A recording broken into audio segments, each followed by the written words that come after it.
বাংলায় লক্ষ লক্ষ কন্ট্রাকচুয়াল কর্মী থাকা সত্ত্বেও নির্বাচন কমিশন ভোট করাতে কর্মী পাচ্ছে না। কিন্তু কেন জানেন? কেন কন্ট্রাকচুয়াল স্টাফদের একেবারেই নেওয়া হচ্ছে না, আর এর পেছনে আসল সত্যটা কি? আজকের ভিডিওতে এমন কিছু তথ্য জানাবো যা শুনলে আপনি অবাক হয়ে যাবেন। তাই ভিডিওটি শেষ পর্যন্ত দেখার জন্য অনুরোধ রইল, কারণ এই খবরটা আপনার ভবিষ্যতের সঙ্গেও জড়িত। নমস্কার বন্ধুরা, আপনারা দেখছেন আপনাদের প্রিয় চ্যানেল মিস্টার সেলফ স্টাডি, যেখানে আমি প্রতিদিন সরকারি চাকরি, স্কিম এবং গুরুত্বপূর্ণ আপডেট আপনাদের সামনে সহজ ভাষায় তুলে ধরার চেষ্টা করি। ভিডিওটি ভালো লাগলে একটি লাইক করবেন, আর আমাদের চ্যানেল মিস্টার সেলফ স্টাডিতে নতুন হয়ে থাকলে অবশ্যই সাবস্ক্রাইব করবেন এবং পাশে বেল আইকনকে ক্লিক করে রাখবেন নিয়মিত সবার আগে সঠিক আপডেট পাওয়ার জন্য। তো চলুন সময় না নষ্ট করে ভিডিওটি শুরু করা যাক। বন্ধুরা, এই মুহূর্তে যে খবরটা সামনে এসছে সেটি খুবই গুরুত্বপূর্ণ। আসন্ন ভোটে বাংলায় ৮০,০০০-এরও বেশি বুথ থাকবে। মোট প্রয়োজন প্রায় ৫ লক্ষ ভোটকর্মী, কিন্তু এর মধ্যে ৪ লক্ষের বেশি বুথ ম্যানেজমেন্টের জন্য আর ১ লক্ষ রিজার্ভ ও অন্যান্য কাজের জন্য। সবথেকে বড় প্রশ্ন কি জানেন? কারা এই ভোটে কাজ বা যোগদান করতে পারবেন না? নির্বাচন কমিশন স্পষ্ট জানিয়ে দিয়েছে, ইতিমধ্যে আমরা যেটা শুনেছি, যে কন্ট্রাকচুয়াল স্টাফ অর্থাৎ যারা চুক্তিভিত্তিক কর্মী রয়েছে তাদের, এবং টেম্পোরারি কিছু স্টাফ রয়েছে তাদের, এবং আউটসোর্স কিছু স্টাফ রয়েছে তাদের কিন্তু একেবারেই ভোটের কাজে লাগানো যাবে না। ইতিমধ্যে নির্বাচন কমিশনের তরফ থেকে এটি জানানো হয়েছে। শুধুমাত্র স্থায়ী কেন্দ্রীয় সরকারি কর্মী ও স্থায়ী রাজ্য সরকারি কর্মী এদের ব্যবহার করা যাবে। আরও একটি প্রশ্ন হলো, এত বড় সংকট কেন তৈরি হলো? এখন প্রশ্ন, এত কর্মী কোথা থেকে আসবে? কারণ সরকারি দপ্তরে নিয়োগ কমেছে, অনেক পদ ফাঁকা রয়েছে, স্থায়ী কর্মীর সংখ্যাও সীমিত। তাই এখন কমিশন বাধ্য হয়ে স্কুল শিক্ষক, কলেজ ও বিশ্ববিদ্যালয় অধ্যাপক, এমনকি ডাক্তারদের নামও বিবেচনা করেছে, যা আগে খুব কমই দেখা গেছে। বন্ধুরা, এখন এই বিষয়টাও কিন্তু আদালতে পৌঁছে গেছে।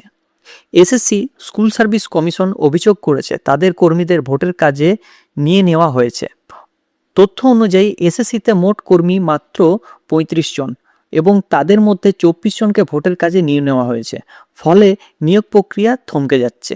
সুপ্রিম কোর্টের সময়সীমা মানা কঠিন হয়ে পড়েছে। এই কারণে বিষয়টি সম্পূর্ণ হাইকোর্টে তোলা হয়েছে। এবার আসি আজকের আসল পয়েন্টে।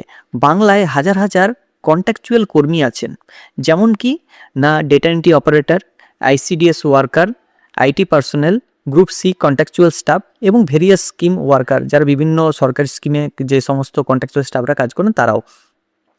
কিন্তু এত লোক থাকা সত্ত্বেও তাদের কাউকেই কিন্তু নেওয়া হচ্ছে না।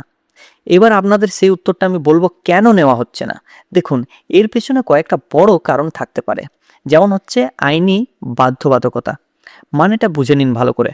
ভোটের কাজ একটি সংবেদনশীল ও দায়িত্বপূর্ণ কাজ, তাই শুধুমাত্র স্থায়ী কর্মীদেরই বিশ্বাসযোগ্য ধরা হয়।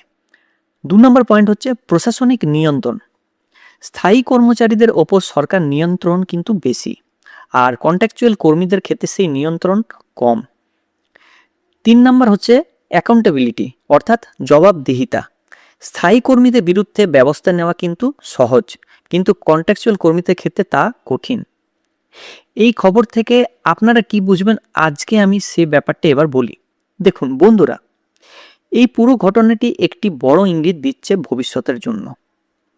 কন্ট্রাকচুয়াল কর্মীদের এখনও সম্পূর্ণভাবে সরকারি সিস্টেমে গ্রহণ করা হয়নি। তাদের অবস্থানও কিন্তু এখনো পর্যন্ত অনিশ্চিত, অর্থাৎ ভবিষ্যতে স্থায়ীকরণের দাবি আরও জোরদার হবে।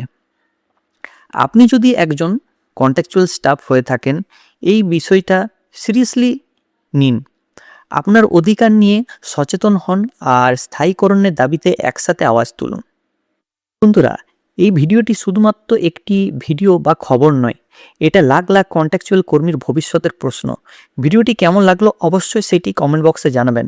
লাইক করুন, শেয়ার করুন, আর এই ধরনের গুরুত্বপূর্ণ আপডেট পেতে আমাদের চ্যানেল মিস্টার সেলফ স্টাডি চ্যানেলটিকে সাবস্ক্রাইব করে রাখুন। আমি আবারও আসব নতুন আপডেট নিয়ে। ততক্ষণ ভালো থাকুন, সুস্থ থাকুন। ধন্যবাদ। আশা করছি এই ভিডিওটা আমাদের ভালো লেগেছে। যদি ভালো লেগে থাকে অবশ্যই চ্যানেলটিকে লাইক, কমেন্ট এবং সাবস্ক্রাইব করবেন, এবং পাশে যে বেল আইকন রয়েছে সেটাকে ক্লিক করবেন নিয়মিত সবার প্রথম সঠিক আপডেট পাওয়ার জন্য। সো থ্যাংক ইউ, ধন্যবাদ এই ভিডিওটা শেষ অবধি দেখার জন্য।